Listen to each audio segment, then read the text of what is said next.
السلام عليكم ورحمة الله.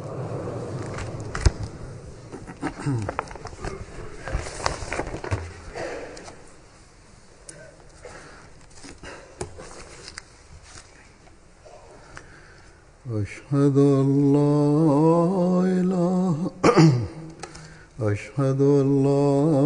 إله إلا الله وحده لا شريك له وأشهد أن محمدا عبده ورسوله.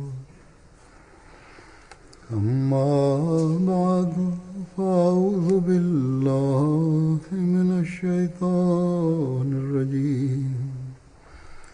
بسم الله الرحمن الرحيم. الحمد لله رب العالمين الرحمن الرحيم مالك يوم الدين. إياك نعبد وإياك نستعين. اهدنا الصراط المستقيم صراط الذين أنعمت عليهم غير المغضوب عليهم ولا الضالين.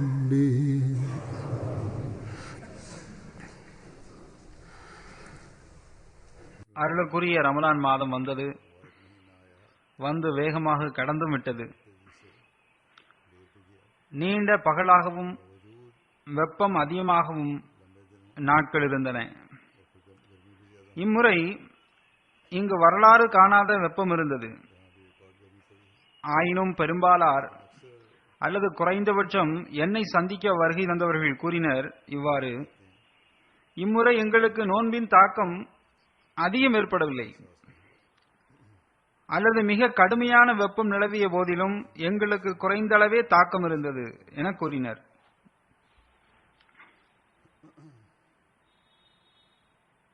ஆனால் நோன்பு அசாதாரண வகையில் மிக எளிமையாக கடந்துவிட்டது என்று கூறுவது மட்டும் நமக்கு போதுமானதல்ல. எளிதாக கடந்துவிட்டது என்றால் அது நம்மீது அல்லாஹ் செய்த அருளாகும். அவன் நம்மை இந்த நாட்களை எளிதாக கடக்க செய்து விட்டான். அல்லது பசி மற்றும் தாகத்தின் தாக்கம் சிறிதளவே நமக்கு ஏற்பட்டதும் அவனது அருளே ஆகும். எனவே எங்களுக்கு சிறிதளவே பசி மற்றும் தாகத்தின் தாக்கம் ஏற்பட்டது என்று கூறுவது மட்டும் நமக்கு போதுமானதல்ல. மாறாக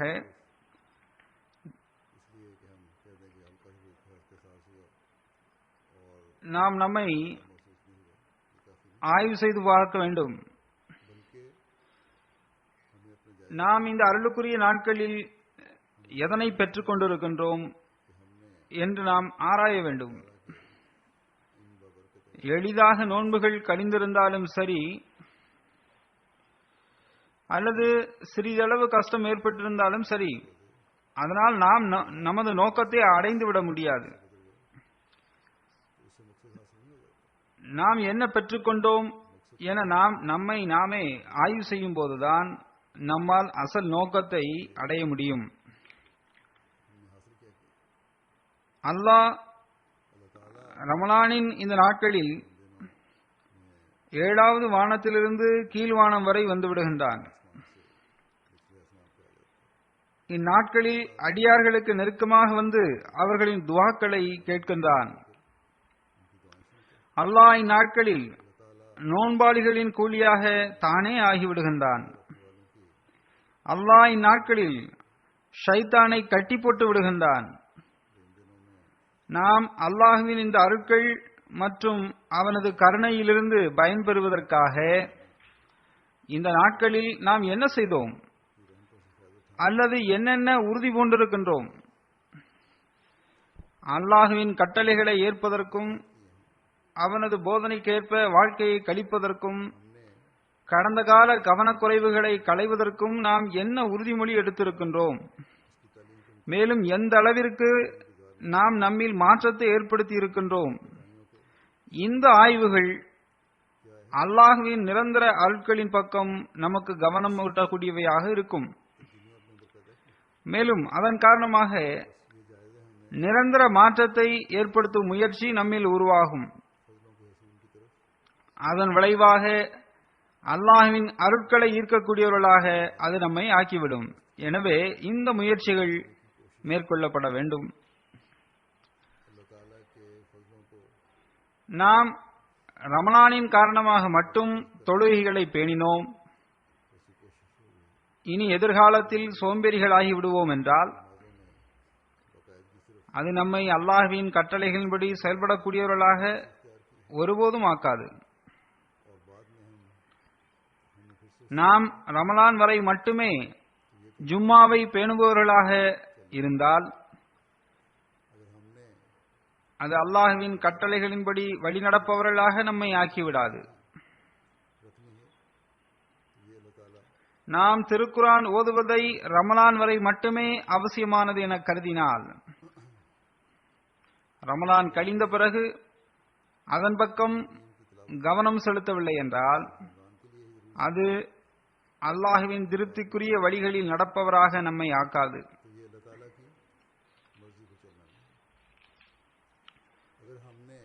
நாம் ரமலான் வரை மட்டுமே ஸலவாத் ஓதுவதையும் திக்ர் செய்வதையும் இறைவனை நினைவு கூறுவதையும் செய்தால் அது அல்லாஹ் நம்மிடம் விரும்பாத செயலாக இருக்கும். நாம் நமது ஒழுக்கம் மற்றும் இதர நன்மையான காரியங்களை நிர்பந்தமாக கருதி அதனை வெறும் ரமலான் மாதம் வரை மட்டுமே செய்து வந்தால் அது அல்லாஹ்வின் விருப்பத்திற்குரியதாக இருக்காது. ரமலான் ஒரு பயிற்சி முகாமாகவே நம்மிடம் வருகின்றது. ரமலானில் செய்யப்பட்ட நன்மைகளில் மற்ற நாட்களில் மேலும் நீங்கள் முன்னேற்றம் காண வேண்டும் என்பதற்காகவே அல்லாஹ் ரமலானை நம்மீது கடமையாக்கி இருக்கின்றான். வரக்கூடிய ஒவ்வொரு ரமலானும் முடிவுறும் போது இறை வணக்கம் மற்றும் நன்மைகளின் புது படித்தரம் மற்றும் உயரத்தில் நம்மை எட்ட வைக்கக்கூடியதாக அது இருக்க வேண்டும்.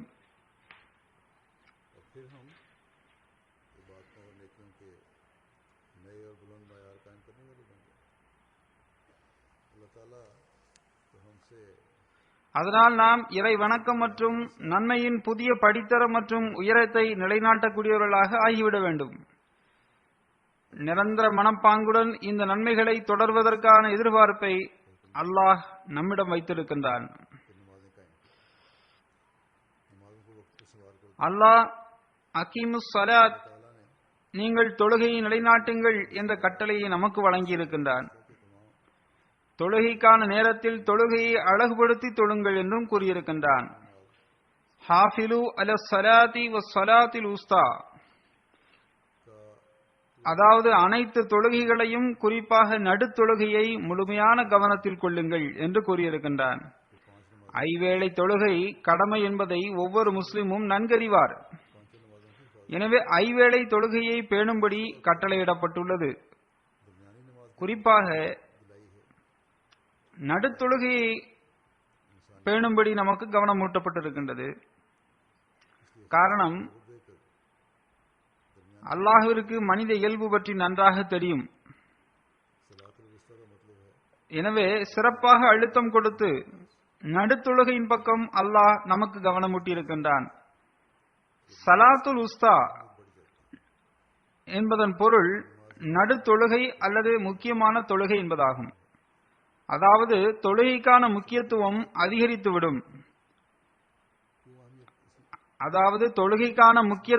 அதிகரித்துவிடும். தொழுகைக்கான நேரம் என்பதாகும்.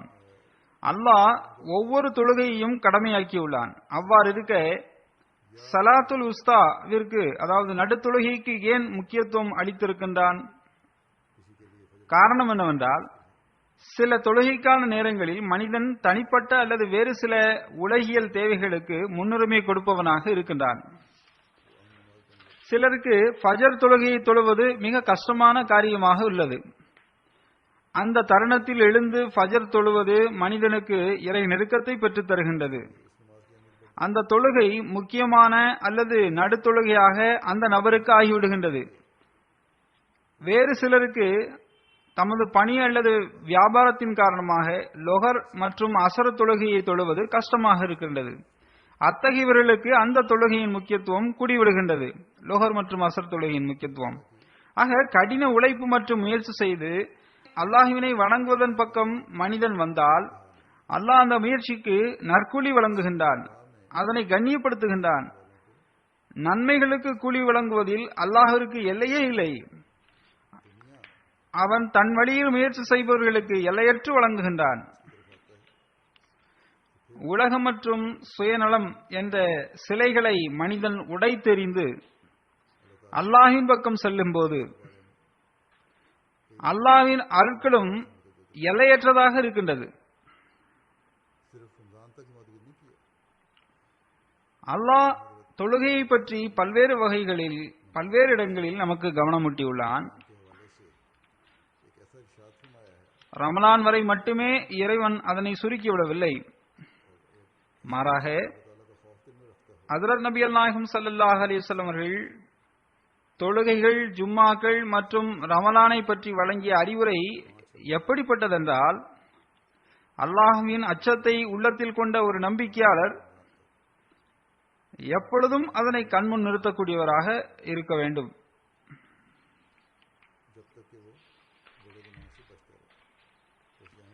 ஹஜ்ரத் நபி நாயகம் ஸல்லல்லாஹு அலைஹி வஸல்லம் அவர்கள் கூறினார்கள், ஐவேளை தொழுகைகளும் ஒரு ஜும்மா அடுத்த ஜும்மா வரையிலும், ஒரு ரமலான் அடுத்த ரமலான் வரையிலும் இடைப்பட்ட காலங்களில் ஏற்படும் பாவங்களுக்கு பரிகாரமாக அமைந்து விடுகின்றன. பெரிய பாவங்கள் ஏதும் செய்யாதவரை இவை பரிகாரமாக அமைந்துவிடும். ஆக இங்கு நபிகள் நாயகம் ஸல்லல்லாஹு அலைஹி வஸல்லம் அவர்கள் மிகவும் தெளிவாக விளக்கி கூறிவிட்டார்கள். அதாவது மனிதன் முழுமையாக முயற்சி செய்து ஐவேளை தொழுகைகளை அதற்குரிய நேரங்களில் தொழுது வந்தால் ஐவேளை தொழுகைகள் பாவங்களுக்கு பரிகாரமாக அமைந்துவிடும். ஒவ்வொரு தொழுகைக்கும் இடைப்பட்ட நேரத்தில் பாவங்களிலிருந்து தப்பிப்பதற்கு முயற்சி செய்து கொண்டிருக்க வேண்டும். சிறிய சிறிய பலவீனங்கள் வெளிப்படும் என்றால் அல்லாஹ் அதனை மன்னித்து விடுவான். நிபந்தனை என்னவென்றால், தொழுகைகள் அதற்குரிய நேரத்தில் தொழுகைக்கான உரிமைகள் வழங்கப்பட்டவாறு தொழப்பட வேண்டும். அடுத்து இதே போன்று ஒவ்வொரு ஜும்மாவின் முக்கியத்துவத்தையும் அல்லாஹ் நமக்கு தெளிவுபடுத்திவிட்டான். ஐவேளை தொழுகைகளுக்கு முக்கியத்துவம் இருப்பது போன்று அதனை அதற்குரிய நேரத்தில் தொழுவதற்கான கட்டளை இருப்பது போன்று, அவ்வாறு ஐவேளை தொழுகைகளை தொழுவதினால் அதற்கு இடைப்பட்ட காலங்களில் ஏற்படும் சிறிய பாவங்களை அல்லாஹ் தனது அருளினால் எவ்வாறு மன்னித்து விடுகின்றானோ, இன்னும் சொல்ல போனால் அல்லாஹ் தனது வாக்குறுதிக்கேற்ப தொழுகைக்குரிய உரிமைகள் வழங்கப்பட்டு தொழுகைகள் நிறைவேற்றப்பட்டால் மனிதன் வெட்கக்கேடான விஷயங்களிலிருந்தும் தப்பித்து விடுகின்றான். தீமைகளிலிருந்தும் மனிதனை அல்லாஹ் பாதுகாத்து விடுகின்றான். எவ்வாறு இருப்பினும் அன்னார் கூறினார்கள், எவ்வாறு ஐவேளை தொழுகைகள் கடமையோ அதுபோல் ஜும்மா தொழுகையும் கடமையாகும். ஒரு ஜும்மாவிலிருந்து அடுத்த ஜும்மா வரையிலான இடைப்பட்ட காலத்தில் வெளிப்படும் சிறு சிறு பாவங்களை அல்லாஹ் மன்னித்து விடுகின்றான். இதனால் இவ்வாறு சிறிய பாவங்கள் எதை வேண்டுமானாலும் மனிதன் செய்து கொள்ளலாம், அல்லாஹ் மன்னித்து விடுவான் என்பது பொருள் அல்ல. அது தவறாகும்.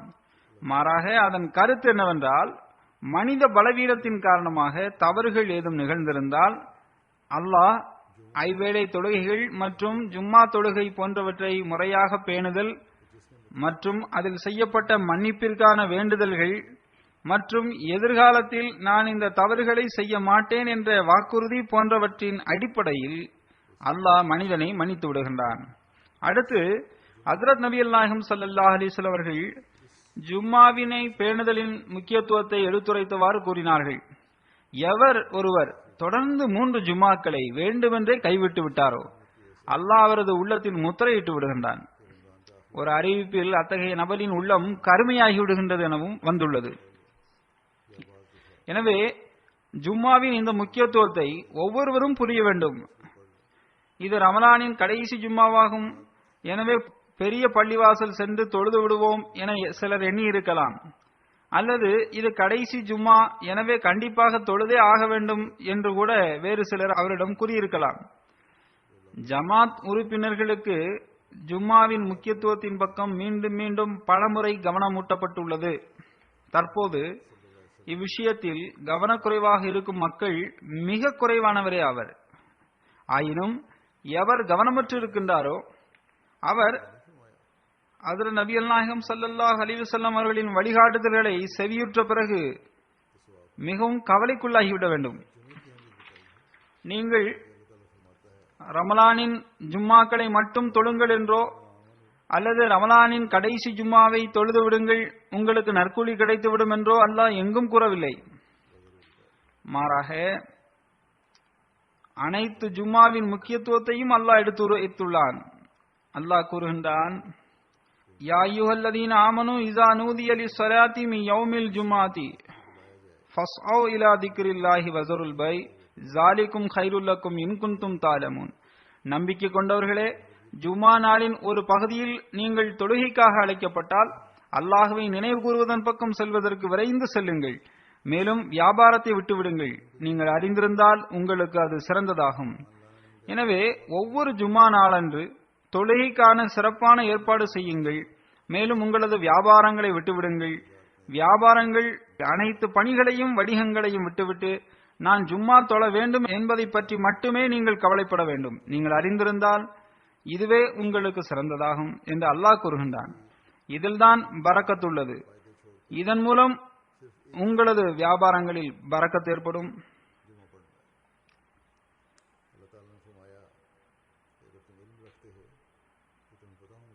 ஹஜ்ரத் நபிகள் நாயகம் ஸல்லல்லாஹு அலைஹி வஸல்லம் அவர்களின் கூற்றிற்கேற்ப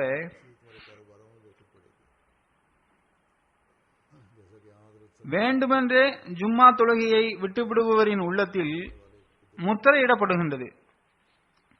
அதுபோன்ற மக்களின் ஈமான் சரியானதாகவும் இருப்பதில்லை.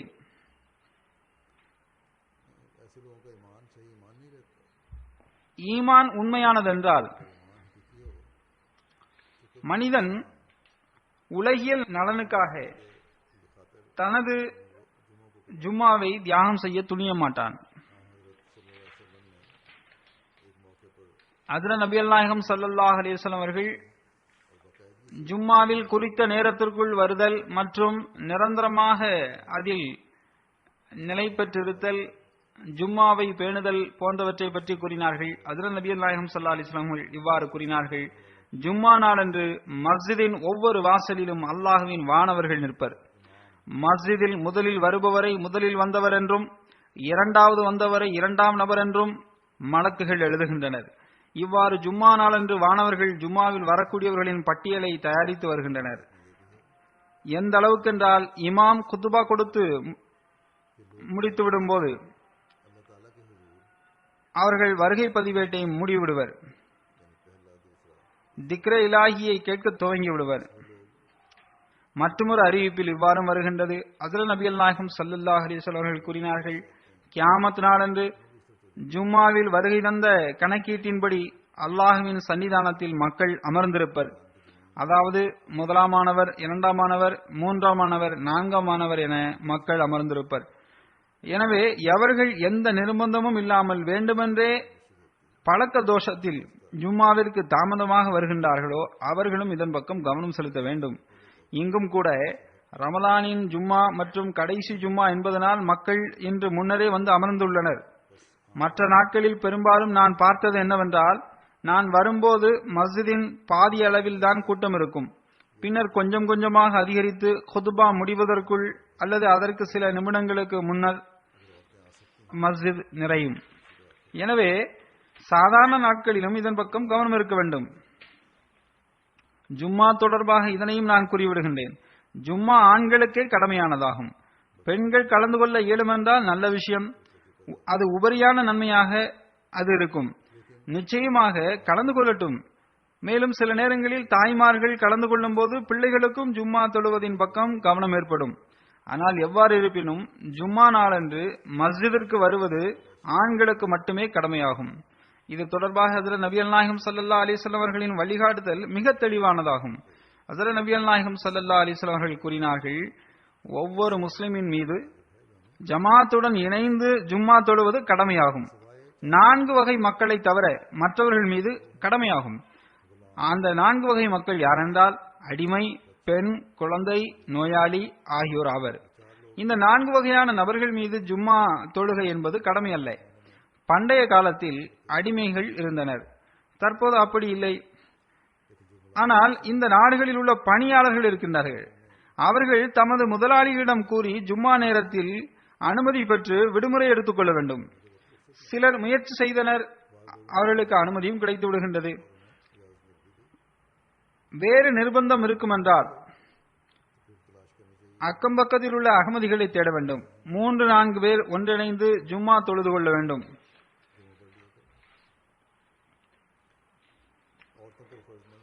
பெண்கள் மீது கடமை அல்ல, ஆனால் குறிப்பாக சிறு பிள்ளைகளை உடைய பெண்களிடம் நான் கூறுகின்றேன், நீங்கள் எச்சரிக்கையுடன் செயல்பட வேண்டும். சிறு பிள்ளைகளுடன் மஸ்ஜிதிற்கு ஜும்மாவிற்கு வராதீர்கள். பிள்ளைகளின் அழுகை மற்றும் கூப்பாடுகளால் பிறரின் தொழுகை கெட்டுப்போய் விடுகின்றது. அவர்களால் சரியாக குத்பா கேட்க முடியாமல் போகின்றது. ஆயினும் பெருநாள் அன்று வருவது அனைவருக்கும் கட்டாயமாகும். ஒவ்வொரு ஆண் பெண் குழந்தைக்கும் அவசியமானதாகும். அதில் கண்டிப்பாக பங்கு பெற வேண்டும். பெருநாளன்று சிறு பிள்ளைகளுடைய தாய்மார்கள் வந்தாலும் கூட அவர்களுக்கென தனி இடம் இங்கு அமைக்கப்பட்டுள்ளது.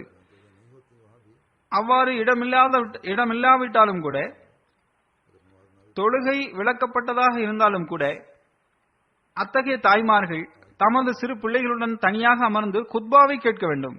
எனவே இன்று ஜும்மாவிற்காக பெரும் எண்ணிக்கையில் மக்கள் இங்கு வருகை தந்துள்ளனர். எனவே நான் இதன் பக்கம் கவனமூட்டுகின்றேன்.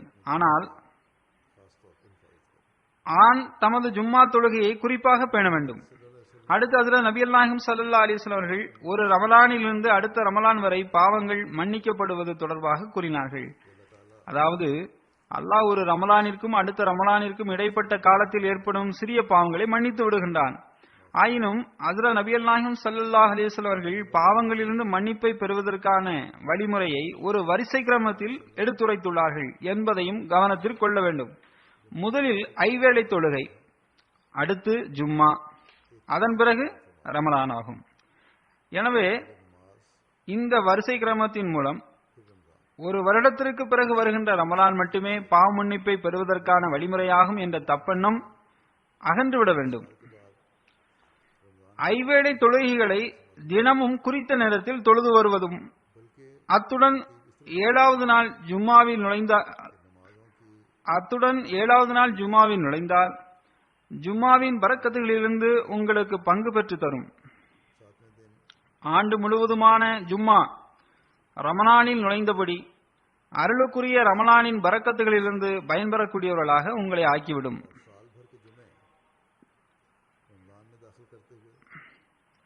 தினமும் தொழப்படும் ஐவேளை தொழுகை அல்லாஹ்விடத்தில் கூறும், அல்லாஹ்வே, உன்னுடைய இந்த அடியார் உன் மீதான அன்பு மற்றும் அச்சத்தின் காரணமாக பெரிய பாவங்களிலிருந்து தப்பித்தவாறு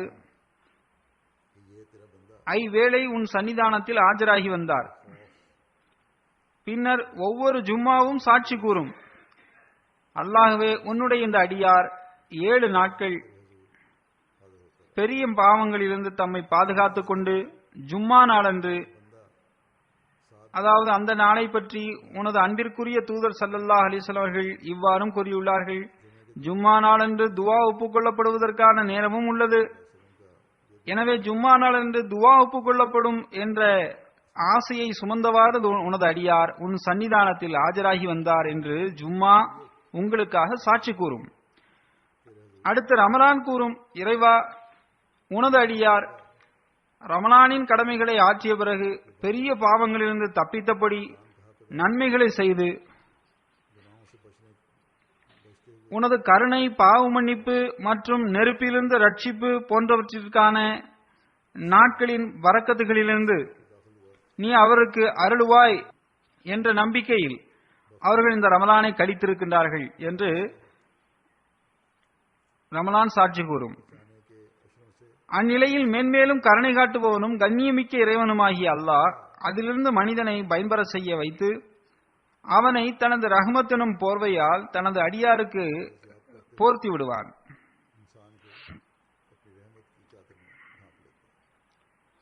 மேலும் ஷைத்தானின் தாக்குதல்களிலிருந்தும் அல்லாஹ் அவர்களை பாதுகாத்து விடுவான்.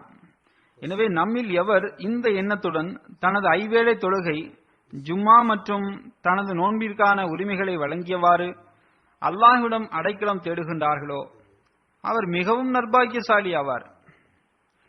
அவர்கள் ரமலானின் இந்த சூழலின் விளைவாக எல்லா வகையிலும் தூய்மை அடைந்து ரமலானை விட்டு வெளிவருபவர்களாக இருப்பார்கள்.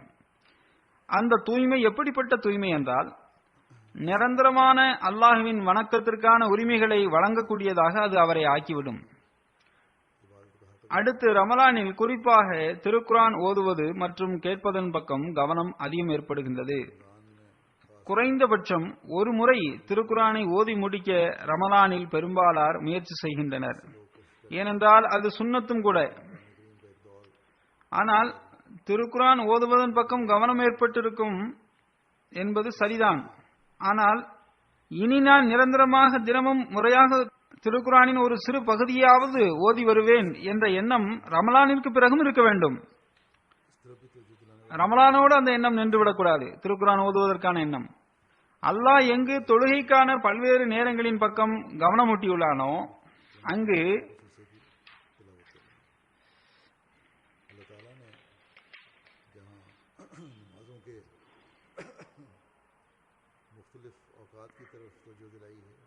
இன்ன குரானல் ஃபஜ்ரி கான மஷ்ஹூதா, அதாவது ஃபஜர் வேளையில் குரான் ஓதுவதற்கும் முக்கியத்துவம் வழங்குங்கள். நிச்சயமாக ஃபஜர் வேளையில் திருக்குரான் ஓதுவது எப்படிப்பட்டதென்றால் அதற்கு சாட்சி அளிக்கப்படும். எனவே திருக்குரான் ஓதுவது குறிப்பிட்ட நாட்களுக்காக மட்டும் உங்களுக்கு நிர்ணயிக்கப்படவில்லை. மாறாக தொழுகையுடன் இந்த விஷயம் எடுத்துரைக்கப்பட்டு அதன் முக்கியத்துவம் மேலும் அதிகமென எடுத்துரைக்கப்பட்டுள்ளது. அடுத்து திலாவத்துடன் அதனை புரிவதன் அவசியமும் இருக்கின்றது. அதன் மொழியாக்கத்தை படிப்பதும் அவசியமாகும். ஏனென்றால் அதன் மூலம் அல்லாஹ்வின் கட்டளைகளை பற்றியும் நமக்கு தெரிய வரும். இக்காலத்தில் குறிப்பாக அதனை தொடர்ந்து படிப்பது மிக அவசியமாகும். முஸ்லிம்கள் என அழைக்கப்படுபவர்கள் கூட இன்று அதன் போதனைகளை மறந்து நிற்கின்றனர். அடுத்து ஹஜ்ரத் மஸீஹ் அலைஹிஸ்ஸலாத்து வஸ்ஸலாம் அவர்கள் அதன் பக்கம் கவனமூட்டியவாறு கூறினார்கள், எவர்கள் திருக்குரானிற்கு கண்ணியம் அளிப்பார்களோ அவர்கள் விண்ணில் கண்ணியம் பெறுவர். விண்ணில் கண்ணியத்தை விரும்பாத நபர் யார் இருக்கின்றார்? எனவே திருக்குரானை ஓதுவதில் நிரந்தரம் மற்றும் அதன் கட்டளைகளை தேடி அதன்படியான அமல் போன்றவை பயன்பெற செய்யும்படியான விஷயங்களாகும். அதே போன்று அல்லாஹ் கூறியுள்ளான், நீங்கள் வெற்றி பெற விரும்பினால் எனது நினைவுகளால் உங்களது நாவுகளை நீங்கள் நனைக்க வேண்டும். ஜும்மா தொழுகையை முடித்து வெளியேறிய பிறகு அல்லாஹ்வை நீங்கள் நினைவு கூறுங்கள். அதன் மூலம் உங்களுக்கு வெற்றி கிடைக்கும். எனவே திருக்குரான் ஓதுவதின் இந்த முக்கியத்துவத்தை எப்பொழுதும் கருத்தில் கொண்டவாறு இனி திருக்குரான் ஓதுவதில் எந்த சோம்பலும் உங்களுக்கு ஏற்படவே கூடாது. அதே போன்று இந்நாட்களில் திக்ர் இறை தியானத்தின் பக்கம் உங்களுக்கு கவனம் ஏற்பட்டது. நாம் ரமலானிற்கு பிறகும் கூட இந்த திக்ரை, இறைவனை நினைவு கூறுகின்ற அந்த விஷயத்தை நாம் தொடர்ந்து செய்து வர வேண்டும். அப்போதுதான் அது நமக்கு பயனளிக்கும். இதே போன்று ஏனைய நல்லொழுக்கங்கள் மற்றும் நன்மைகள் உள்ளன, அதனையும் நாம் தொடர வேண்டும். அகமதிகளாகிய நாம் மிகவும் நற்பேறு பெற்றவர்களாக இருக்கின்றோம். அல்லாஹ் நமக்கு ஹஜ்ரத் மஸீஹ் அலைஹிஸ்ஸலாத்து வஸ்ஸலாம் அவர்களின் பையத்தின் கீழ் வரும் பாக்கியத்தை நமக்கு நல்கியுள்ளான். ஹஜ்ரத் மஸீஹ் அலைஹிஸ்ஸலாத்து வஸ்ஸலாம் அவர்கள் ஒவ்வொரு சந்தர்ப்பத்திலும் எல்லா வகையிலான சீர்திருத்தத்தின் பக்கமும் நமக்கு கவனமூட்டி இருக்கின்றார்கள். அதனை தனது கருத்தில் கொண்டிருக்கின்றார்கள். நம்மை நேரான பாதையில் வழிநடத்துவதற்கும் அல்லாஹ்வின் இருப்பின் பக்கம் நமது கவனத்தை நிலைநாட்டுவதற்கும் அல்லாஹ்வின் கட்டளைகளின்படி நாம் செயல்படுவதற்கும் நமக்கு அன்னார் வழிகாட்டியுள்ளார்கள். அன்னார் நம்மிடம் என்ன எதிர்பார்க்கின்றார்கள் அது தொடர்பாக மீண்டும் மீண்டும் அன்னார் நமக்கு கூறியிருக்கின்றார்கள். என்னிடம் பைய செய்துள்ள நீங்கள் இறை வணக்கத்தின் மூலமாகவும் நன்னடத்தையின் மூலமாகவும் உங்களிடம் எப்பொழுதும் ஒரு தூய மாறுதலை உருவாக்கி கொண்டே செல்லுங்கள். இன்னொரு இடத்தில் அன்னார் கூறினார்கள், மனிதன் தூய உள்ளத்துடனும் உண்மையுடனும் நன்றி உணர்வுடனும் ஆகுமற்ற அனைத்து ஆசைகளிலிருந்தும் தன்னை விலக்கிக் கொண்டு இறைவன் முன்னிலையில் மட்டுமே கையேந்தாத வரை அல்லாஹ்வின் உதவியும் ஒத்தாசையும் பெறுவதற்கு அந்த மனிதன் தகுதியுடையவனாக இருக்க மாட்டான். ஆனால் அந்த மனிதன் அல்லாஹ்வின் சன்னிதானத்தில் மட்டுமே வருகின்ற போது, அவனிடத்தில் மட்டுமே துஆ செய்கின்ற போது அல்லாஹ்வின் உதவியும் ஒத்தாசையும் ஈர்க்கின்ற நிலையாக அவரது நிலை மாறிவிடும். அதாவது அல்லாஹ்வின் கருணையும் உதவியும் பெறக்கூடியவராக அந்த நபர் ஆகிவிடுவார். அல்லாஹ் விண்ணிலிருந்து மனிதனின் உள்ளத்தின் பாதாளம் வரை பார்க்கின்றார். மனித உள்ளத்தின் ஏதாவது ஒரு மூலையில் இருள், அநீதி, ஷிர்க் மற்றும் பித்தத்தின் ஏதாவது ஒரு அம்சம் இருக்கும் என்றால் அந்த மனிதன் செய்த துஆக்களையும் இறை வணக்கங்களையும் அல்லாஹ் அவனது முகத்திலேயே வீசி எறிந்து விடுவான். மனித உள்ளம் எல்லா வகையான மன இச்சைகள் மற்றும் அநீதிகளிலிருந்து தூயதாக இருப்பதை அல்லாஹ் கண்டால் அத்தகைய நபருக்காக கருணையின் வாசலை அல்லாஹ் திறந்து கொடுக்கின்றான். மேலும் அத்தகைய மனிதனை தனது நிழலின் கீழ் எடுத்து அவரை தானே பராமரிக்கும் பொறுப்பையும் ஏற்றுக்கொள்கின்றான். ஆம், ஆக நாம் நிரந்தரமாக பெற வேண்டிய தரம் இதுதான். அதனை நாம் பெற்றுக்கொண்டே செல்ல வேண்டும். அதற்காக முயற்சி செய்ய வேண்டும். நமது இறை வணக்கங்கள் எப்பொழுதும் அல்லாஹுக்காக மட்டுமானதாகவே இருக்க வேண்டும். ரமலானிற்கு பிறகும் கூட நாம் நமது இறை வணக்கத்தின் தரத்தை நிலைநாட்டக்கூடியவர்களாக இருக்க வேண்டும். ஏனென்றால் அப்போதுதான் ஒவ்வொரு நொடி பொழுதும் அல்லாஹுவின் நிழலின் கீழ் இருந்தவாறு அவனது பராமரிப்பின் பயனை பெறக்கூடியவர்களாக நாம் இருக்க முடியும். ஹஜ்ரத் மஸீஹ் அலைஹிஸ்ஸலாத்து வஸ்ஸலாம் அவரிடம் பைய செய்த பிறகு அன்னார் நம்மிடம் எத்தகைய தரத்தை, உயர் தரத்தை விரும்புகின்றார்கள் என்பதை எடுத்துரைத்தவாறு அன்னார் ஒரு இடத்தில் கூறுகின்றார்கள். நீங்கள் இந்த அமைப்பில் இணைந்து என்னுடன் தொடர்பு வைத்திருப்பதன் நோக்கம் என்னவென்றால் அதன் மூலம் நன்னடத்தை மற்றும் இறை அச்சத்தின் உயர் தரத்தை நீங்கள் அடைய வேண்டும் என்பதாகும். எவ்வகையான குழப்பமும் தீங்கும் தீய நடத்தையும் உங்கள் பக்கம் கூட நெருங்கக்கூடாது. உங்கள் ஐவேளை தொழுகைகளை நீங்கள் பேண வேண்டும். பொய் பேசக்கூடாது. நீங்கள் எவருக்கும் தமது நாவினால் துன்பம் தரக்கூடாது. நீங்கள் எல்லா வகையான தீய நடத்தைக்கும் ஆளாகக்கூடாது. நீங்கள் எவ்வகையான தீய நடத்தைக்கும் ஆளாகக்கூடாது. எவ்வகை தீங்கு, அநீதி, குழப்பத்திற்கான எந்த ஒரு எண்ணமும் கூட உங்கள் உள்ளத்தில் தோன்றக்கூடாது. எல்லா வகையான மன இச்சைகள் மற்றும் உணர்ச்சிகள் மற்றும் வீண் காரியங்களிலிருந்து நீங்கள் விலகி நிற்க வேண்டும். இறைவனுடைய தூய உள்ளம் படைத்தவராகவும் தீங்கற்ற மனம் படைத்தவராகவும் எளிமையான இயல்பு கொண்ட அடியாராகவும் நீங்கள் இருக்க வேண்டும். எல்லா தீமைகளும் எதிர்ப்பதற்கு தகுதியானதல்ல. எனவே பெரும்பாலும் கண்டும் காணாமல் இருத்தல் மற்றும் மன்னிப்பிற்கான பழக்கத்தை நீங்கள் உங்களிடம் ஏற்படுத்திக் கொள்ள வேண்டும். ஒவ்வொரு சண்டை சச்சரவுக்கும் பதில் கொடுப்பது அவசியமில்லை. பொறுமை மற்றும் மென்மையுடன் செயல்படுங்கள் என அன்னார் கூறுகின்றார்கள். எனவே இந்த நற்குணங்களை பழக்க வழக்கங்களை நிரந்தரமானதாக மேற்கொள்ளும்படி நமக்கு கட்டளையிடப்பட்டுள்ளது. நான் நோன்பாளி, எனவே நான் சண்டையிட விரும்பவில்லை என ரமலானில் மட்டும் கூறி சண்டை சச்சரவுகளிலிருந்து விலகுவது போதுமானதல்ல. மாறாக ரமலானின் பயிற்சியிலிருந்து பயனடைந்தவாறு உயர் நல்லொழுக்கங்களை நமது வாழ்க்கையின் நிரந்தர அங்கமாக ஆக்கிக் கொள்ள வேண்டும். அன்னார் இதனை மேலும் தெளிவுபடுத்தியவாறு ஓரிடத்தில் கூறுகின்றார்கள். உங்களது உள்ளம் சூழ்ச்சிகளிலிருந்து தூய்மையானதாகவும் உங்கள் கைகள் அநீதிகளிலிருந்து தூயதாகவும் உங்கள் கண்கள் அசுத்தங்களிலிருந்து தூயதாகவும் இருக்க வேண்டும். மேலும் நேர்மை மற்றும் படைப்பினங்கள் மீதான அனுதாபத்தை தவிர்த்து உங்களிடம் வேறு எதுவும் இருத்தல் கூடாது. அதாவது நேரான வழியில் நடப்பவர்கள் படைப்பினத்தின் மீது அனுதாபம் காட்டுவர். கண்கள் எல்லா அசுத்தங்களிலிருந்தும் விலகி இருக்க வேண்டும். அன்னார் கூறுகின்றார்கள், நான் கூறியபடி இறைவன் உங்களிடம் எதிர்பார்ப்பதற்கேற்ப உங்கள் நிலையை நீங்கள் ஆக்கிக் கொண்டால் நிச்சயமாக அறிந்து கொள்ளுங்கள், இறைவன் உங்களுக்குரியவனாகவே இருப்பான். நீங்கள் தூங்கிக் கொண்டிருப்பீர்கள், இறைவன் உங்களுக்காக விழித்திருப்பான். நீங்கள் எதிரிடமிருந்து கவனமற்றிருப்பீர்கள், இறைவன் உங்கள் எதிரிகளை கண்டு அவர்களின் திட்டத்தை முறியடித்து விடுவான். ஆக இவ்விஷயங்களை எப்போதும் கருத்தில் கொள்வது மிக அவசியமாகும். இதனை அன்னார் மீண்டும் மீண்டும் எடுத்துரைத்துள்ளார்கள். நீங்கள் இவ்விஷயங்களின் பக்கம் கவனம் செலுத்தவில்லை என்றால் வெறும் பையத் என்பது போதுமானதல்ல என்றும் கூறியிருக்கின்றார்கள். அன்னார் எந்த அளவிற்கு கவலையுடன் இதனை எடுத்துரைத்துள்ளார்கள் என்பதை பாருங்கள்.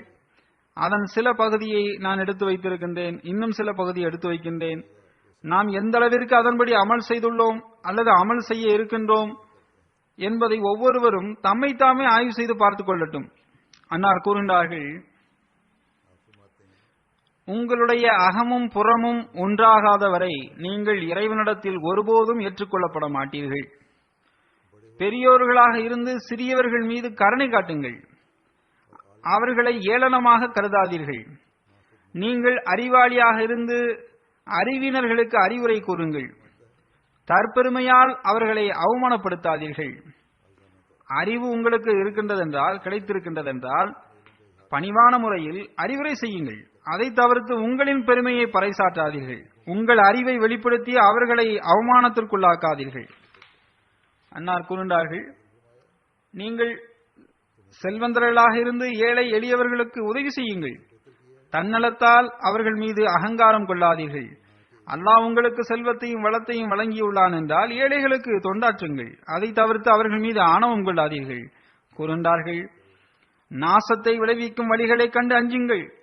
இறைவனுக்கு எப்போதும் அஞ்சிக் கொண்டிருங்கள். இறை அச்சத்தை மேற்கொள்ளுங்கள். படைப்பினங்களை வணங்காதீர்கள். உங்கள் எஜமானனாகி இறைவன் பக்கம் உங்கள் தொடர்பை ஏற்படுத்திக் கொள்ளுங்கள். உலக இச்சைகளை விட்டு ஒதுங்கி விடுங்கள். அவனுக்காகவே ஆகிவிடுங்கள்.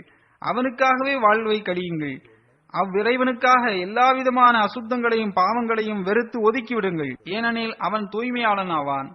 இறைவனுடன் தொடர்பை ஏற்படுத்த வேண்டுமென்றால் அவன் தூயவன். எனவே எல்லா வகையான அசுத்தம் மற்றும் பாவத்திலிருந்து வெறுப்பை உருவாக்குவது மிக அவசியமாகும். அன்னார் கூறுகின்றார்கள், நீங்கள் இறையச்சத்துடன் இரவை கழித்ததாக ஒவ்வொரு காலை பொழுதும் உங்களுக்கு சாட்சி கூற வேண்டும். நீங்கள் பகற்பொழுதை இறையச்சத்துடன் கழித்ததாக ஒவ்வொரு மாலை பொழுதும் உங்களுக்காக சாட்சி கூற வேண்டும். உலகத்தின் சாபங்களை கண்டு நீங்கள் ஒருபோதும் அஞ்ச வேண்டாம். ஏனெனில் அவை புகை மண்டலம் மறைந்து போவதை போன்று பார்த்து கொண்டிருக்கும் போதே மறைந்துவிடும். மேலும் அதனால் பகலை இரவு ஆக்க முடியாது. மாறாக நீங்கள் விண்ணிலிருந்து இறங்கக்கூடிய அல்லாஹ்வின் சாபத்திற்கு அஞ்சுங்கள். ஏனெனில் அந்த சாபம் எவர் மீது விடுமோ அவரை அது இம்மை மற்றும் மறுமை ஆகிய இருளையும் நாசமாக்கிவிடும். நீங்கள் வெளிவேசம் செய்து உங்களை காப்பாற்றிக் கொள்ள முடியாது. பகட்டாக ஒரு அமலை செய்து தப்பிக்க முடியாது. ஏனெனில் உங்களை படைத்த அந்த இறைவனின் பார்வை மனித உள்ளத்தின் அடி ஆழம் வரை ஊடுருவி செல்லக்கூடியதாகும். எனவே உங்களால் அந்த இறைவனை ஏமாற்றிவிட முடியுமா? ஒருபோது முடியாது. எனவே நீங்கள் நேர்மையாளர்களாகிவிடுங்கள், தூயவர்களாகிவிடுங்கள், புனிதமானவர்களாகிவிடுங்கள், உறுதியானவர்களாகிவிடுங்கள். உங்களிடம் சிறிதளவு இருள் இருந்தாலும் அது உங்களின் முழு ஒளியையும் அகற்றிவிடும். உங்களிடம் இருக்கும் ஒளியை கூட இருள் விலக்கி வைத்துவிடும். ஏதாவது ஒரு வகையில் உங்களிடம் ஆணவமோ வெளிவேஷமோ சுயநலமோ அல்லது சோம்பலோ காணப்பட்டால் நீங்கள் சிறிதும் ஏற்றுக்கொள்ளப்படுவதற்கு தகுதியற்றவர்களாகிவிடுவீர்கள். நீங்கள் சில விஷயங்களை மட்டும் கடைபிடித்துவிட்டு நாம் செய்ய வேண்டியதை எல்லாம் செய்து முடித்து விட்டோம் என எண்ணி உங்களை நீங்களே ஏமாற்றிக் கொள்ளாதீர்கள். ஏனெனில் உங்களிடம் முழுமையான ஒரு புரட்சி உருவாக வேண்டுமென இறைவன் விரும்புகின்றான். உண்மையான நம்பிக்கையாளராக வேண்டுமென்றால் ஒரு உண்மையான புரட்சி உங்களிடம் ஏற்பட வேண்டும் என்று ஹஜ்ரத் மஸீஹ் மவ்ஊத் அவர்கள் கூறுகின்றார்கள். தொடர்ந்து அன்னார் கூறுகின்றார்கள், மேலும் அவன் உங்களிடம் ஒரு வகையான மரணத்தை விரும்புகின்றான். அதன் பிறகு அவன் உங்களை உயிர்ப்பிப்பான். நீங்கள் ஒருவருக்கொருவர் விரைவாக சமாதானத்தை ஏற்படுத்திக் கொள்ளுங்கள். உங்களது சகோதரர்களின் குற்றத்தை மன்னியுங்கள். ஏனென்றால் தனது சகோதரனுடன் சமாதானத்தை விரும்பாத மனிதன் தீயவன் ஆவான். அவன் துண்டிக்கப்படுவான். ஏனென்றால் அவன் பிரிவினையை உண்டாக்குகின்றான். நீங்கள் எல்லாவிதமான மன இச்சைகளையும் விட்டுவிடுங்கள். உங்களுக்கிடையிலான வெறுப்புகளை விட்டுவிடுங்கள். தான் என்ற அகந்தை மற்றும் மன இச்சைகளை விட்டு ஒதுங்கி நில்லுங்கள். அதன் காரணமாக ஒருவருக்கொருவர் நீங்கள் வெறுப்பை உருவாக்காதீர்கள். நீங்கள் உண்மையாளர்களாக இருந்து கொண்டு பொய்யர்களை போன்று பணிவை மேற்கொள்ளுங்கள். இதனால் நீங்கள் மன்னிக்கப்படுவீர்கள். மன இச்சைகளை அதிகரித்துக் கொண்டு செல்வதை கைவிட்டு விடுங்கள். ஏனெனில் எந்த வாசல் வழியாக நீங்கள் அழைக்கப்பட்டிருக்கின்றீர்களோ அவ்வாசல் வழியாக மன இச்சை கொண்ட மனிதனால் ஒருபோதும் நுழைய முடியாது. இறைவன் வாயிலிருந்து வெளிவந்து நான் எடுத்துரைத்த இந்த விஷயங்களை ஏற்காதவன் மிகவும் பேரிழந்தவனாக இருக்கின்றான். வானத்தில் உங்களோடு இறைவன் திருப்தி அடைய வேண்டும் என்று நீங்கள் விரும்பினால் ஒரே வயிற்றிலிருந்து பிறந்த இரு சகோதரர்களைப் போல் நீங்கள் அனைவரும் ஆகிவிடுங்கள். உங்களில் எவர் தனது சகோதரனின் குற்றத்தை அதிகம் மன்னிப்பாரோ அவரே பெரும் கண்ணியத்திற்குரியவராவார். இதற்கு மாற்றமாக மன்னிக்காமல் பிடிவாதம் செய்பவர் துர்பாக்கியசாலி ஆவார். ஆகவே அவருக்கு என்னோடு எந்த தொடர்பும் இல்லை. அன்னார் கூறுகின்றார்கள், தீயவன் இறைவனின் நெருக்கத்தை பெற முடியாது. ஆணவம் கொண்டவன் அவனது நெருக்கத்தை பெற முடியாது. அநீதி இழைப்பவன் இறை நெருக்கத்தை பெற முடியாது. நம்பிக்கை துரோகி அவனது நெருக்கத்தை பெற முடியாது. அவனது பெயருக்கு களங்கம் விளைவிக்கும் விஷயத்தில் தன்மான உணர்வை வெளிப்படுத்தாதவன் அவனது நெருக்கத்தை பெற முடியாது. அன்னார் கூறுகின்றார்கள், தூய்மையற்ற ஒவ்வொரு கண்ணும் அவனை விட்டு விலகி இருக்கின்றது. தூய்மையற்ற உள்ளம் அவனை அறிந்திருக்காது. எவர் அவனுக்காக நெருப்பில் விழுவாரோ அவர் நெருப்பிலிருந்து காப்பாற்றப்படுவார். எவர் அவனுக்காக அழுகின்றாரோ அவர் சிரிப்பார். எவர் அவனுக்காக உலகத்தை இழக்க துணிவாரோ அவருக்கு இவ்வுலகமும் ஈருலகமும் கிடைக்கும். நீங்கள் உங்கள் உண்மையான உள்ளத்துடனும் முழு நம்பிக்கையுடனும் தீவிர முயற்சியுடனும் இறைவனுக்கு நண்பர்களாகிவிடுங்கள். அப்போது அவனும் உங்களுடைய நண்பனாகி விடுவான். வானத்தில் உங்கள் மீது கருணை காட்டப்படும் பொருட்டு நீங்கள் உங்களின் கீழ் இருப்பவர்கள் மீதும் உங்கள் மனைவியர்கள் மீதும் உங்களின் ஏழை சகோதரர்கள் மீதும் கருணை காட்டுங்கள். உண்மையாக நீங்கள் அவனுக்காகவே ஆகிவிடுங்கள். அப்போது அந்த அல்லாஹும் உங்களுக்காக ஆகிவிடுவான். வானத்திலிருந்து கட்டளைகள் இறங்காதவரை எவ்வித ஆபத்தும் பூமியில் உங்களுக்கு உண்டாகுவதில்லை. மேலும் வானத்திலிருந்து கருணை இறங்காதவரை எந்த ஒரு ஆபத்தும் உங்களுக்கு நீங்குவதும் இல்லை. எனவே நீங்கள் கிளையை பிடிப்பதற்கு பகரமாக வேரை பற்றி பிடிப்பதே அறிவுடைமையாகும். உங்களுக்குரிய ஒரு முக்கிய போதனை என்னவென்றால், திருக்குரானை ஒதுக்கப்பட்ட வேதத்தை போல் விட்டு விடாதீர்கள். ஏனெனில் உங்களின் வாழ்வு அதிலேயே அடங்கியுள்ளது.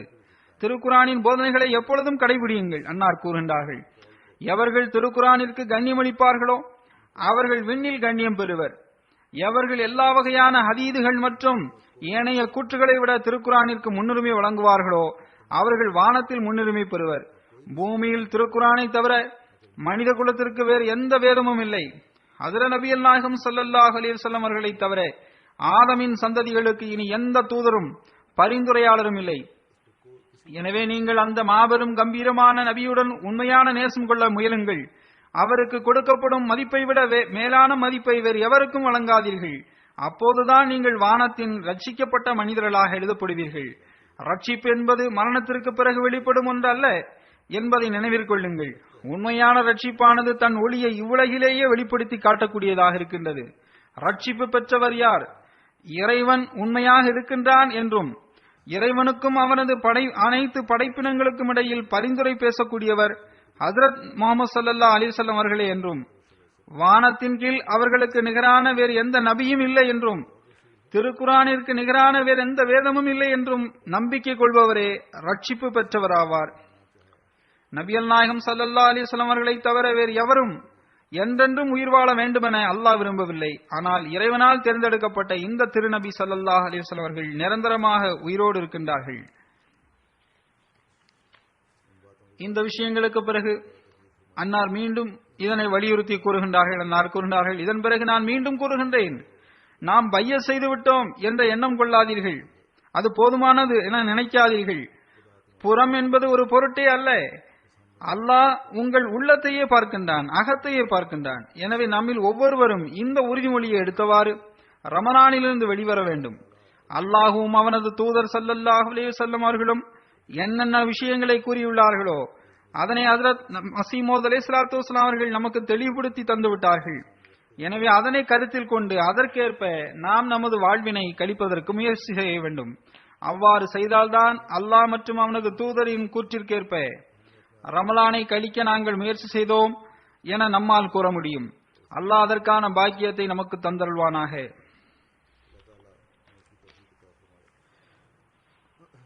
தொழுகைக்கு பிறகு நான் 2 ஜனாசா காயிப் தொழுகையை நடத்துவேன்.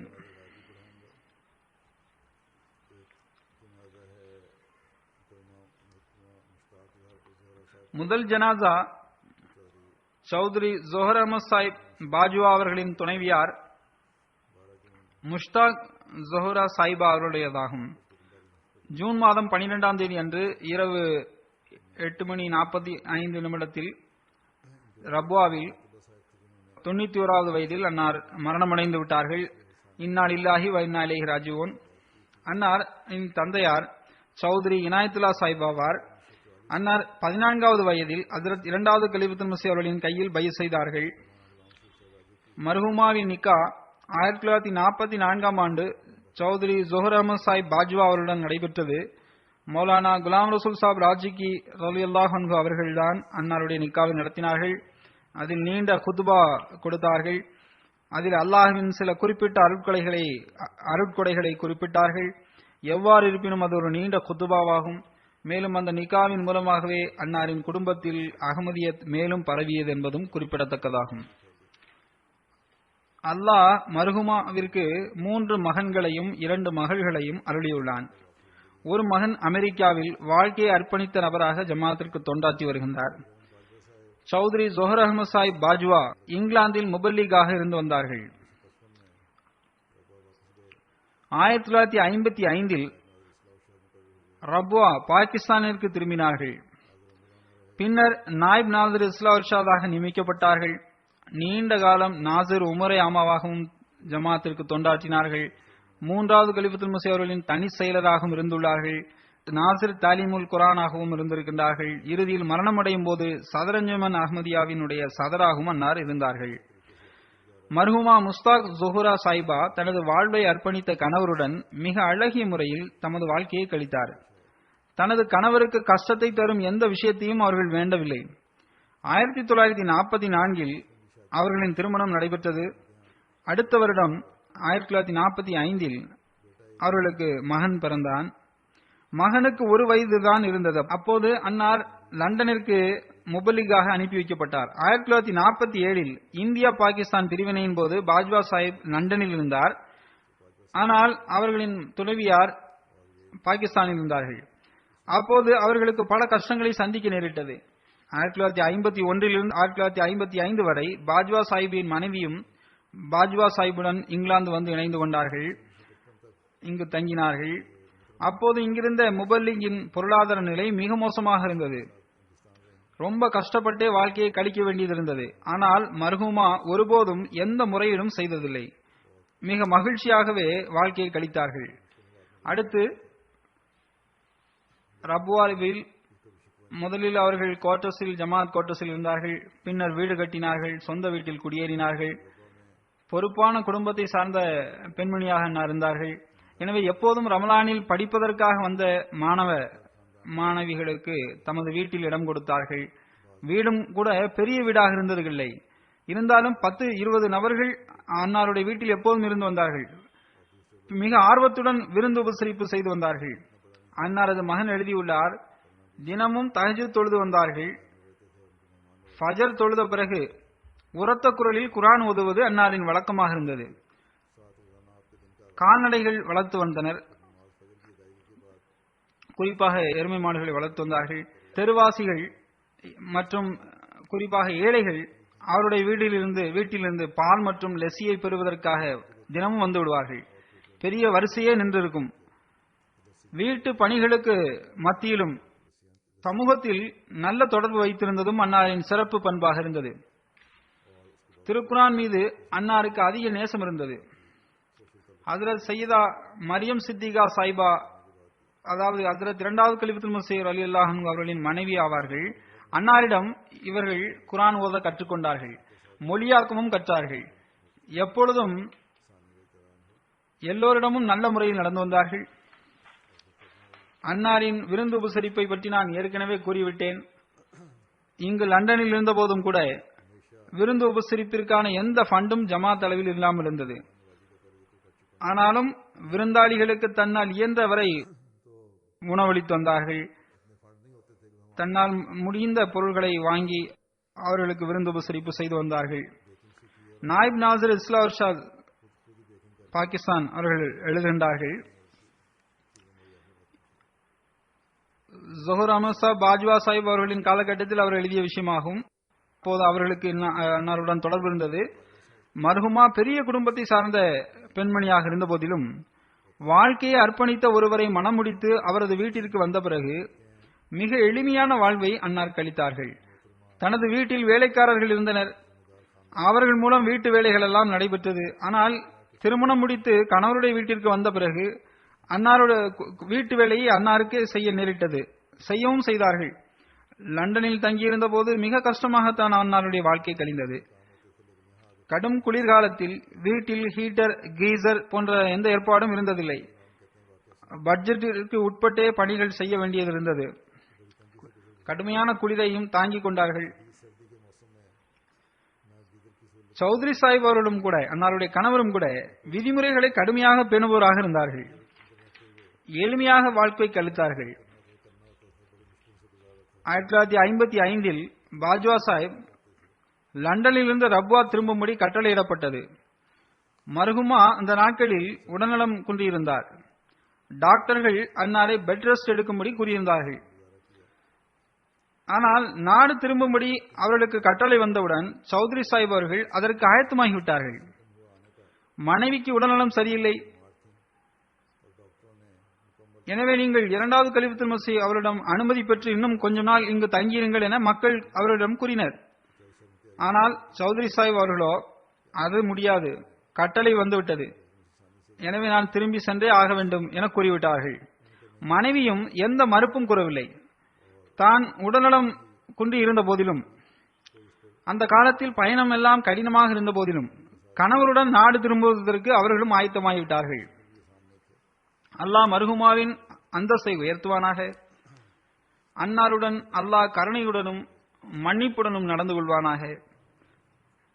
அன்னாரின் நன்மைகளை தொடர செய்யும் பாக்கியத்தை அல்லாஹ் அன்னாரின் சந்ததிகளுக்கும் வழங்குவானாக. இரண்டாவது ஜனாசா மதிப்பிற்குரிய அபுபக்கர் சாஹிபுடையதாகும். அன்னார் எகிப்து நாட்டை சார்ந்தவர். ஜூன் மாதம் 12ஆம் தேதி அன்று மாரடைப்பால் 41வது வயதில் வஃபாத் ஆகிவிட்டார்கள். இன்னா லில்லாஹி வ இன்னா இலைஹி ராஜிஊன். டாக்டர் ஹாத்தம் ஹில்மி சாஹிப் அவர்கள் எகிப்து ஜமாத்தினுடைய சதர் ஆவார்கள். எழுதுகின்றார்கள், மர்ஹூம் 2011 பைஅத் செய்தார். அரபி மற்றும் மார்க்க விஷயங்களின் ஆசிரியராக பணிபுரிந்து வந்தார். ஆனால் தமது பணியை ராஜினாமா செய்துவிட்டு ஜமாத்திற்காக தன்னை அர்ப்பணித்துக் கொண்டார். பைஅத் செய்த பிறகு அன்னார் எகிப்தினுடைய தெற்கு பகுதியில் மிகவும் அறிவீனமான பழி உணர்ச்சி கொண்ட சூழலில் பிறந்தார், சமூகத்தில் பிறந்தார். ஆனாலும் சமாதானத்தை விரும்பக்கூடியவராகவே எப்போதும் இருந்தார். கடுமை காட்டுதல் மற்றும் சண்டையிடுதல் மிகவும் வெறுக்கத்தக்கதாக அவருக்கு இருந்தது. பையத்திற்கு முன்னர் அகமதி அல்லாத ஆலிம்களின் புத்தகங்கள் எந்த அளவிற்கு அவருக்கு ஆச்சரியத்தை ஏற்படுத்தியிருந்தது என்றால், தமது மார்க்கம் தமக்கு தவறான விஷயங்களை கற்றுத் தந்திருப்பதாக அவர் அஞ்சி வந்தார். குறிப்பாக மசீஹ் உயிருடன் இருப்பது, சிலுவை மரணம் போன்ற கொள்கைகள் எல்லாம் ஆகும். அன்னாருக்கு ஒரு கிறிஸ்துவ நண்பர் சில கிறிஸ்துவ சேனலுக்கான நம்பரை கொடுத்தார். நீங்கள் இந்த நிகழ்ச்சியை பாருங்கள், அதன் மூலம் மற்றவரிடம் இல்லாத சிறப்புகள் மசீயிடம் இருப்பது உங்களுக்கு தெரிய வரும் என்று கூறினார். அந்த நண்பரின் அறிவுரையின்படி அவர் அந்த சேனலை தேடிக்கொண்டிருக்கும் போதுதான் அவருக்கு எம்டிஏவும் கிடைத்தது. அல்லாஹ் அன்னாருக்கு நேர்வழியை வழங்க நாடியிருந்தான். மர்ஹூம் தனது பையத்தை பற்றி குறிப்பிட்டவாறு இவ்வாறு கூறுகின்றார், நான் ஒரு நிகழ்ச்சியில் முஸ்தபா சாஹிப் சாபித் மர்ஹூமை நிகழ்ச்சியில் பார்த்தேன். ஹஜ்ரத் மசீஹ் அலைஹிஸ்ஸலாம் சிலுவையில் மரணிக்கவில்லை, மாறாக மயக்க நிலையில் இருந்தார். பின்னர் கிழக்கு நோக்கி அன்னார் ஹிஜ்ரத் செய்தார்கள், பின்னர் இயற்கையாகவே அங்கு மரணித்தார்கள் என்று அன்னார் கூறினார். நான் அப்போது படுத்துக்கொண்டு டிவி பார்த்துக் கொண்டிருந்தேன். இதனை கேட்டதும் எழுந்து நேராக அமர்ந்து கொண்டேன். கவனமாக விஷயத்தை கேட்டேன். அது ஹிபாவுல் முபாஷிர் நிகழ்ச்சியாக இருந்தது. உண்மை எனக்கு வெளிப்பட்டவுடன் நான் அல்லாஹு அக்பர் என சப்தமாக முழக்கமிட்டேன். எனக்கு உண்மை கிடைத்ததை எண்ணி மகிழ்ச்சியால் துள்ளி குதித்தேன். இதற்கிடையில் ஷெரீப் ஓதே சாஹிப் அறிவித்தார்கள், நாம் இப்போது ஹஜ்ரத் மசீமது அலைஹிஸ்ஸலாம் அவர்களின் கசீதாவை செவியேற்க இருக்கின்றோம் என கூறினார்கள். அந்த கசீதா இவ்வாறாக இருந்தது, இன்னி மினல்லாஹில் அசீஸில் அக்பர், அதாவது நிச்சயமாக மேன்மைமிக்க மகத்துவமிக்க அல்லாஹின் புறமிருந்து நான் வந்திருக்கின்றேன் என்பது அதன் பொருளாகும். அத்துடன் ஹஜ்ரத் மசீமது அலைஹிஸ்ஸலாம் அவர்களின் புகைப்படமும் காட்டப்பட்டது. அதனை பார்த்தவுடன் டிவியில் நான் பாஸ் செய்துவிட்டு அதனை நிறுத்தி வைத்துவிட்டு உற்று நோக்கினேன். நான் பார்த்தபோது புரிந்து கொண்டேன், இதே முகத்தை தான் நான் சிறிது காலத்திற்கு முன்பு நிலவில் இருப்பது போன்று கனவில் கண்டேன். இந்த தருணம் மிகவும் அழகிய தருணமாக இருந்தது. எனது மகிழ்ச்சி எல்லையற்றதாக இருந்தது. அதன் பிறகு நான் தொடர்ந்து நிகழ்ச்சியினை பார்த்து வந்தேன். 3 நாட்கள் கழித்து மசீஹின் மரணம், சிலுவையிலிருந்து காப்பாற்றிய விவரம் மற்றும் ஹிஜ்ரத் போன்ற விவகாரங்கள் எல்லாம் அல்லாஹ் எனக்கு புரிய வைத்து விட்டான். மர்ஹூம் பைய செய்த பிறகு ஊர்க்காரர்கள் ஊரை விட்டு விரட்டிவிட்டனர். அறிந்தவர்கள் கூட அவருக்கு மிகவும் தொல்லை கொடுத்தனர். ஆனால் அன்னார் உண்மையை விட்டு விலகவில்லை. தினமும் ஈமானில் முன்னேறிக் கொண்டே சென்றார். உறுதிப்பாடு அன்னாருக்கு கிடைத்துக் கொண்டே சென்றது. 4 ஆண்டுகளுக்கு முன்பு ஆசிரியராக பணிபுரிந்த ஸ்கூலில் இருந்து விலகி ஜமாத்திற்காக தன்னை அன்னார் அர்ப்பணித்துக் கொண்டார். மிக பணிவான எளிமையான மனிதராவார். நல்லொழுக்கம் மிக்கவர், தூயவர், அசாதாரண வகையில் கட்டுப்படக்கூடியவர். புது அகமதிகளுக்கான பொறுப்பாளராக இருந்தார். அன்னாருக்கு அல்லாஹ் பொறுமை, மென்மை மற்றும் எதிர்த்தரப்பை தனது கூற்றை ஏற்கும்படி செய்யும் சிறப்பான ஆற்றல்கள் அனைத்தையும் வழங்கியிருந்தான். கிலாஃபத்துடனும் எல்லையற்ற அன்பு கொண்டிருந்தார். மர்ஹூம் 5 ஆண்டுகளுக்கு முன் ஒரு அகமதி பெண்ணை மணமுடித்தார். தனது மரணத்திற்கு பிறகு விதவை மனைவியை தவிர்த்து 4 வயது மகள் ஜைனபையும் மற்றும் 2 வயது மகன் முகம்மதையும் மர்ஹூம் தனது நினைவாக விட்டு சென்றுள்ளார். அன்னாரின் மகன் மாஷா அல்லாஹ் வக்ஃபை நோவில் இணைந்திருக்கின்றார். அல்லாஹ் அன்னாருடன் மன்னிப்பு மற்றும் கருணையுடன் நடந்து கொள்வானாக. அன்னாரின் தர்ஜாத்தை உயர்த்துவானாக. அன்னாரின் மனைவி மக்களுக்கு அல்லாஹ்வே பராமரிப்பாளனாக இருப்பானாக. அன்னாரின் நன்மைகளை தொடரும் பாக்கியத்தை அல்லாஹ் மனைவி மக்களுக்கும் வழங்குவானாக. ஆமீன்.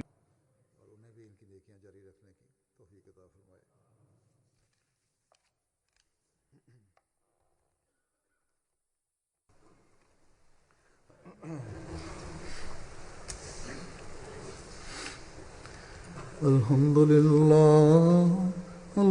لله نحمده ونستعينه ونستغفره ونؤمن به ونتوكل عليه ونعوذ بالله من شرور أنفسنا ومن سيئات أعمالنا من يهده الله فلا مضل له ومن يضلل فلا هادي له ونشهد أن لا إله إلا الله ونشهد أن محمدا عبده ورسوله عباد الله رحمكم الله إن الله يأمر بالعدل والإحسان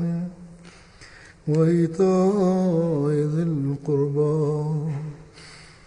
وينهى عن الفحشاء والمنكر والبغي يعظكم لعلكم تذكرون اذكروا الله يذكركم وادعوه يستجب لكم ولذكر الله